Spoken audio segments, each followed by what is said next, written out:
sahabat Sapa, kembali lagi di podcast Sapa yang ke-12. Jadi kali ini kita kedatangan narasumber yang sangat luar biasa, yaitu Ibu Dr. Neng Hana.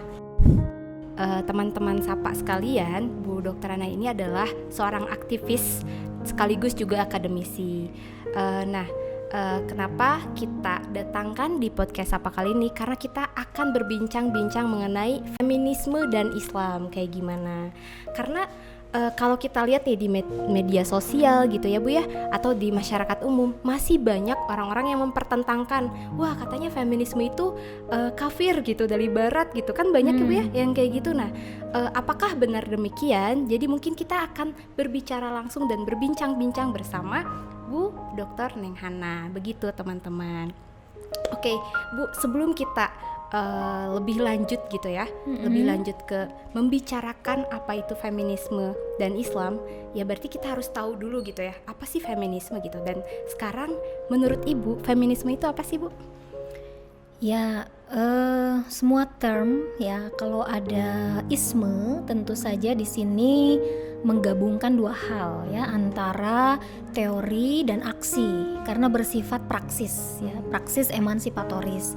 Jadi artinya feminisme ini merupakan, di situ ada teori, di situ ada gerakan ya, ada gerakan di mana ada ketertindasan terhadap salah satu jenis kelamin, di antaranya perempuan ya, yang paling banyak misalkan, maka ketertindasan itu harus diperjuangkan gitu ya. Apabila ada ketidakadilan ya, ketidakadilan berdasarkan gender, itu harus diperjuangkan.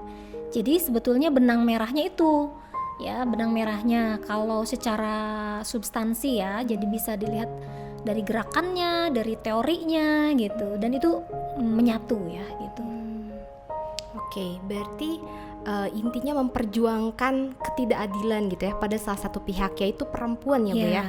Oke, nah sekarang kaitannya dengan Islam nih Bu, apakah di Islam ada konsep yang sama gitu ya, yaitu memperjuangkan perempuan gitu? Ya, di Islam ya tentu saja ada istilah itu mustad'afin ya, orang-orang yang lemah, orang-orang yang lemah dan dilemahkan gitu. Nah tentu mustad'afin ini dalam ajaran Islam harus dilindungi agar dia memperoleh hak-haknya seperti yang lain. Nah, siapa mustad'afin? Ya tentu tergantung konteksnya gitu. Ada juga ternyata yang paling lemah dan dilemahkan hari ini, itu untuk konteks Indonesia aja ya, itu adalah perempuan ya, perempuan dan anak gitu. Sehingga tadi apabila kita melihat ada nggak sih misalkan substansi atau ajaran Islam, bukan ada lagi ajaran Islam ya, hadirnya di muka bumi memang untuk tadi mengangkat orang-orang yang lemah tadi, yang diantaranya perempuan, agar bisa setara sejajar dengan pasangannya ya, dengan laki-laki gitu. Sehingga ketidakadilan yang berdasarkan jenis kelamin ya, ketidakadilan gender itu bisa dihilangkan ya gitu. Jadi menurut saya kalau mengacu pada term, ya iyalah termnya dari barat misalkan, feminisme gitu kan. Tapi kalau melihat substansi bahkan kalau dalam kajian feminis juga ya, misalkan saya mengikuti kuliah feminis dengan Prof. Akwarini ya, Prof. Atwin ya, dulu yang menyelenggarakan itu Studia Humanika ITB ya gitu, pernah mengadakan ya. Ternyata feminisme itu akarnya jelas, tapi cabangnya itu sangat luas gitu, sangat luas sekali, dimana tadi bisa jadi ada ya memang di feminis muslim ini sendiri ada yang cenderung kepada teologi feminis, misalkan ada feminis multikultural, ada feminis global, ada post feminis, bahkan ada ya dari awal ada feminis radikal, misalkan radikal kultural, radikal libertarian dan lain sebagainya ya. Banyak sekali, bahkan tadi mungkin feminisme ini terinternalisasi oleh Vini dan saya tuh berbeda, feminis khas feminis khas saya misalkan ya, it's okay gitu. Karena tadi buahnya ini bermacam-macam, cuma ada satu benang merah. Benang merahnya di mana ada ketidakadilan gitu kan.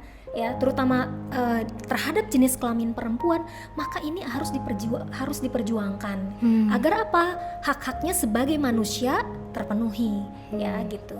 Ya, oke. Berarti benar sekali ya Bu ya, tadi substansinya di dalam Islam memang ada gitu untuk memperjuangkan perempuan karena sebagai kaum mustadafin yang dilemahkan ya Bu ya. Jadi ya sama-sama aja ya Bu ya secara substansinya feminisme dengan Islam. Tapi kalau lihat di masyarakat nih ya Bu ya, kira-kira kenapa sih menolak gitu ya, menolak feminisme? Kira-kira karena apa gitu? Kalau misalnya kita sudah tahu nih, oh substansinya sama, tapi di masyarakat ternyata pandangannya berbeda gitu Bu. Ya tadi masyarakat itu kan tidak ada dalam keadaan vakum sosial, vakum norma ya. Norma selalu ada, budaya selalu ada, nilai selalu ada. Sehingga memang tadi tidak bisa juga kita, karena ini bahasanya dari barat kan gitu ya. Substansinya ada gitu, tapi tadi orang-orang juga terkadang, makanya sebetulnya cangkangnya nggak mesti sih, nggak mesti kata-kata itu misalkan. Kadang kita juga menggunakan tahrilul mar'ah misalkan, padahal kan sama cuma beda pakai bahasa Arab kan gitu. Biar Terus atau kita ngomongin keadilan gender misalkan ya.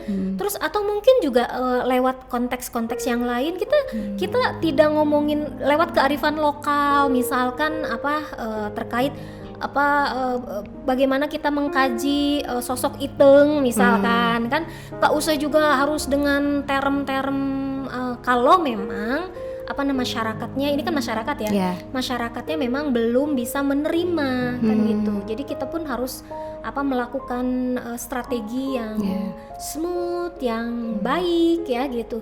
Karena kan bukan masalah diterima atau tidak terimanya term itu. Yang penting seseorang masyarakat perempuan laki-laki tergerak apabila di situ ada ketidakadilan, mereka bergerak kan gitu. Itu kan substansinya, bukan termnya ya. Jadi kadang orang jadi gini Vini, ada yang namanya fallacy ya, kerancuan berpikir.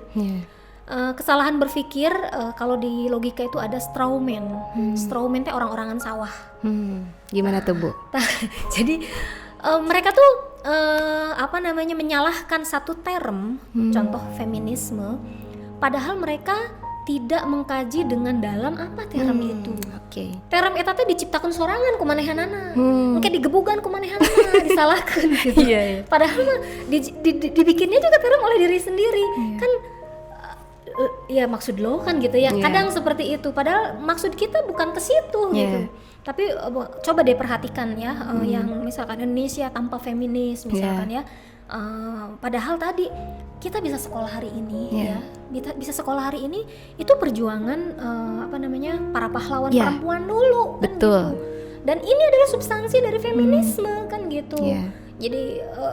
Jadi lucu kan itu, mereka paham gak sih substansinya? Jadi kadang gitu ada logika berpikir yang keliru kan gitu, memahami term tadi ya gitu. Oke, tadi kita sudah membicarakan gitu ya untuk perihal pendekatan, mungkin ya itu lebih kepada strategi pendekatan ke masyarakat. Tapi untuk masyarakatnya sendiri masih banyak yang mempertentangkan misalnya ayat-ayat tertentu nih. Kok dalam Islam itu misalnya poligami itu boleh, tapi misalnya kaum feminis memang mempertentangkan tidak boleh poligami karena itu masuk pada kekerasan dalam rumah tangga misalnya gitu. Itu bagaimana Bu? Atau ayat-ayat lain yang memang banyak dipertentangkan gitu di masyarakat? Sebetulnya yang dipertentangkan tuh bukan ayatnya ya gitu, tapi tafsir atas ayat tersebut gitu. Karena kan ada orang yang memahami ayat poligami gitu ya. Ini surat An-Nisa ya, hanya sepotong gitu ya, hanya sepotong. Jadi fankihu ma balakum minan nisa masna wa sulasa wa ruba titik. Maka nikahilah wanita yang kamu senangi 2, 3 atau 4 titik. Padahal itu tengah-tengah ayat. Awal ayatnya nggak disebut, akhir ayat nggak disebut. ya. Padahal awal ayatnya Bismillahirrahmanirrahim wa in tuqsitu fil yatama. Ini konteksnya berbuat adil pada anak yatim. Baru fankihu ma tabalakum minan nisa masna wa sulasa wa ruba fa in khiftum alla ta'dilu fawahidah. Dan jika tidak bisa berbuat adil maka satu saja. Nah ini gitu, malah justru ini ayat monogami, makanya tergantung sudut pandang. Ini eksplisit loh. Allah memerintahkan kalau tidak bisa berlaku adil maka satu saja, kan gitu. Dan di dalam surat An-Nisa dikatakan ya bahwa kamu wahai Nabi sesungguhnya tidak akan bisa berbuat adil. Rasul aja kan gitu. Ya, itu tingkat Rasul ya Bu ya. Gitu. Jadi artinya menurut saya sih pemahaman atas ayat tersebut. Kenapa? Ya tadi ada orang yang cuma tengah-tengahnya doang diambil. Ya udah, akhirnya itu dia tidak paham bagaimana misalkan ayat itu ya dalam Al-Qur'an ada yang disebut asbabun nuzul. Sebab ayat itu turun ya. Lalu ada juga yang disebut ya kadang kan orang-orang yang memahami Islam secara mungkin instan ya, atau mungkin dia baru semangat Islamnya ini girohnya saat kuliah, dia dari umum gitu. Jadi kan hanya membaca terjemahan Departemen Agama ya, padahal yang namanya rasa bahasa. Jadi kadang ada satu kosakata yang susah di Indonesiakan ya, sok bahasa Sunda gek calik kumaha eta gek Duduk tapi susah susah kan, juga susah Bu. juga kan ya enggak tirilit lumpat eta tirilit teh di Indonesia kan kumaha kan gitu. Iya, susah ya Bu. Susah. Nah, artinya ya terlalu perumpamannya terlalu ini ya. Cuma kalau dalam bahasa Arab sendiri gitu kan, contoh misalkan surat An-Nisa ayat 34 ya, Bismillahirrahmanirrahim. Ar-rijalu qawwamuna 'alan nisa bima fadallahu ba'dahum 'ala ba'di wa bima anfaqu.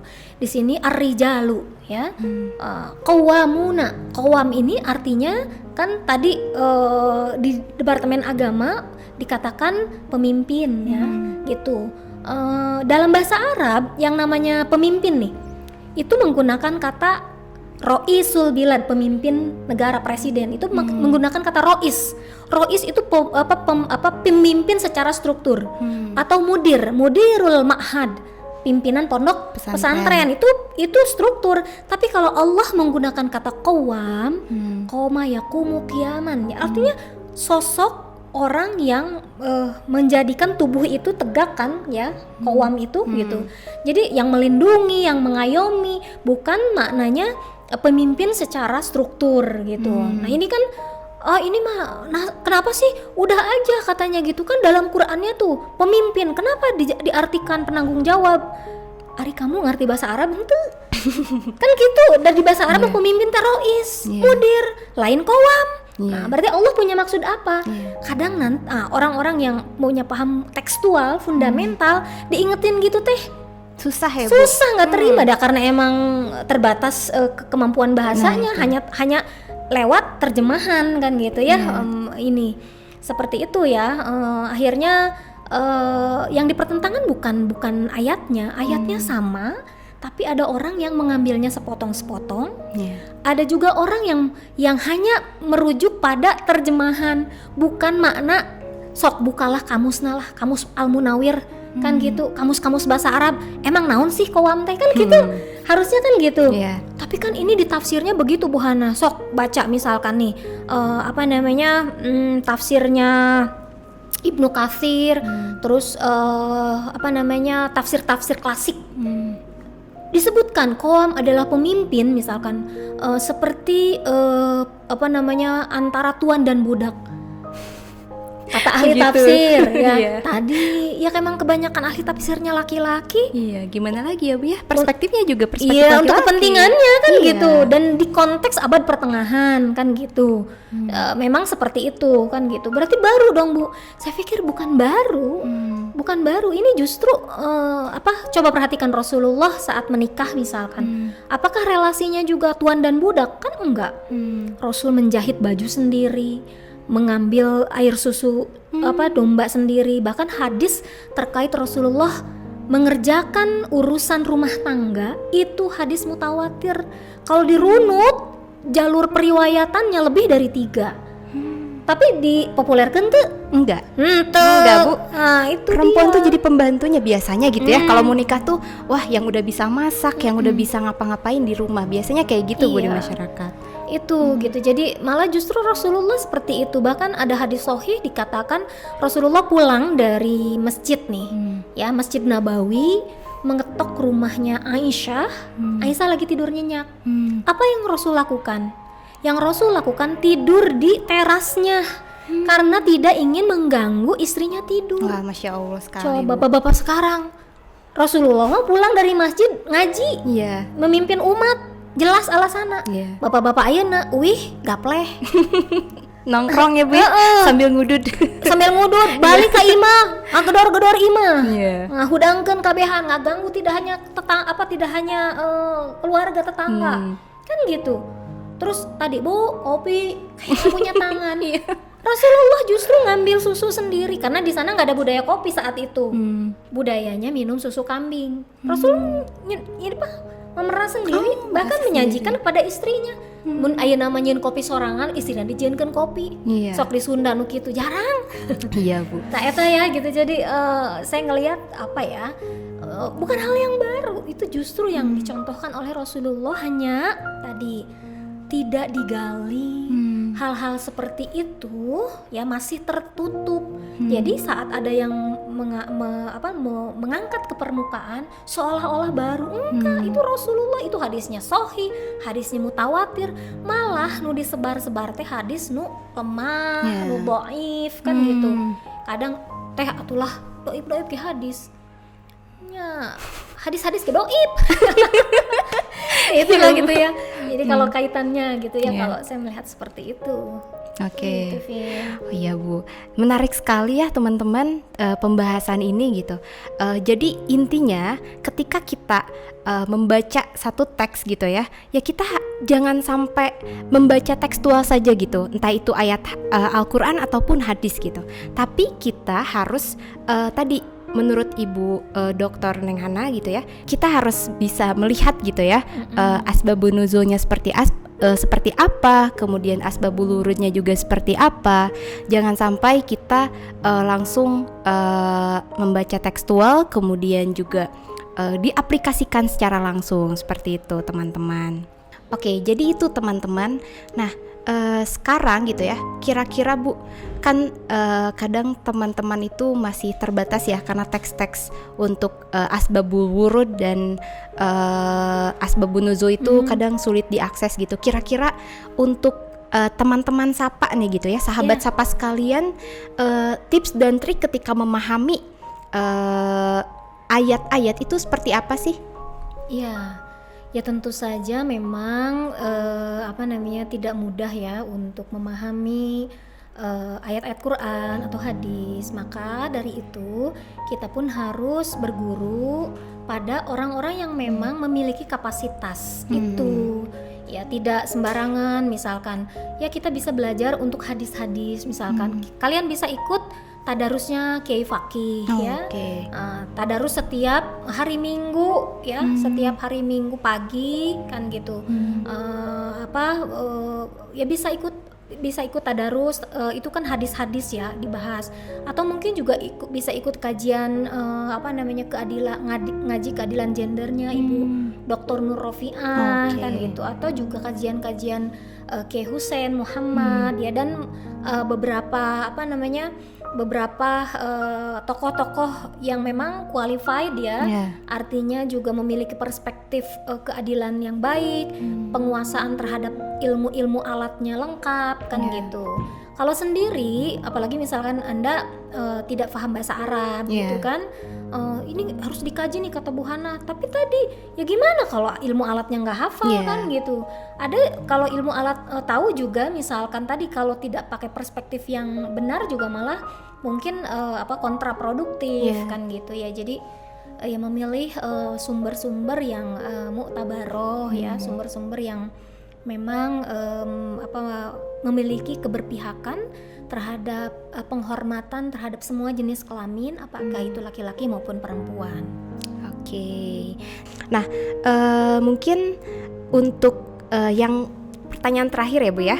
Untuk yang terakhir, menurut Ibu gitu ya, kita sebagai perempuan muslim ketika dihadapkan pada masyarakat yang seperti itu, masyarakat yang memang penolakan gitu ya, meskipun kita sudah menggunakan cara-cara soft gitu, kira-kira harus gimana sih gitu, atau menyadarkan masyarakat tentang tidak boleh adanya kekerasan terhadap perempuan dan lain sebagainya, itu harus kayak gimana sih gitu, biar kita sebagai perempuan muslim juga ya merasa benar-benar terlindungi, merasa aman gitu ya. Itu gimana Bu? Iya, tentu kita harus paham terkait hak-hak kita. Kadang kan kalau orang nggak tahu haknya, saat ada yang tidak memberikan haknya atau bahkan memanipulasi gitu kan, nggak sadar ya. Ya tentu semua berangkat dari pengetahuan ya, pengetahuan yang dimiliki gitu, bahwa ya selain itu juga tadi tidak berhenti untuk belajar. Dan yang namanya perubahan sosial itu kan tidak semudah membalikan telapak tangan. Betul sekali gitu Bu. ya. Meskipun tadi dan harus sesuai kapasitas masing-masing. Tadi kalau memang misalkan di sini teman-teman sapa ya yang menyimak podcast ini seorang pelajar misalkan ya tentu sesuai kapasitas pelajar. Memaksakan diri misalkan kayak Bu Hana, ya boleh gitu, tapi mungkin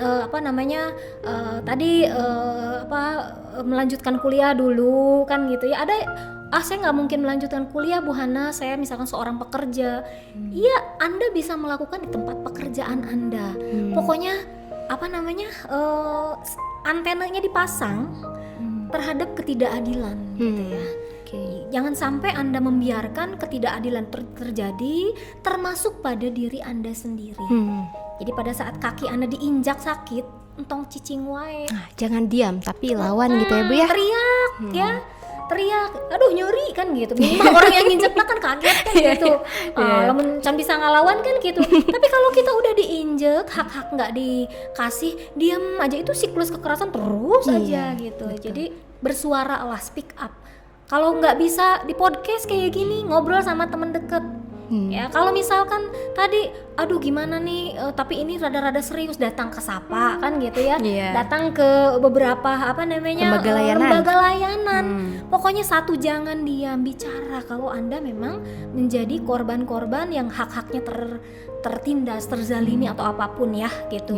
Karena siapa tahu saat Anda berbicara, Anda tidak hanya menolong diri Anda, tapi menolong orang lain yang mungkin punya nasib yang sama.